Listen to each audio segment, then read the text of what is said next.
ఇప్పుడు front view చూపిస్తాను. జవహర్లాల్ నెహ్రూ ప్లానిటోరియంకి సంబంధించినటువంటి ఒక అధునాతన భవనం. ఇందులో స్పేస్కి సంబంధించిన ఎన్నో విషయాల్ని మనకు పిక్చరైజేషన్ ద్వారా, విజువల్స్ ద్వారా చూపిస్తారు. ఒకసారి చూడండి, ఈ ఫ్రంట్ వ్యూ చూపిస్తాను.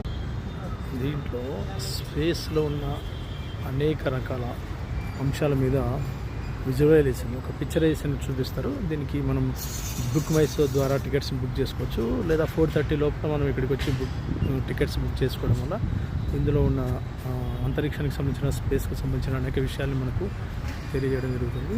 ఇక్కడ ఇస్రో వాళ్ళు తయారు చేసినటువంటి ఒక రాకెట్ నమూనా కూడా ఇక్కడ ఉంది. ఇవన్నీ మనం చూడొచ్చు. బెంగళూరుకు వస్తే తప్పకుండా విజిట్ చేయాల్సిన ప్రదేశం ఇది. సైంటిఫిక్ రీజన్లో ఉన్న ప్రతి దాన్ని మనం ఇక్కడ చూడొచ్చు. ఇక్కడ ఆర్బిటాల్కి సంబంధించినటువంటి ఒక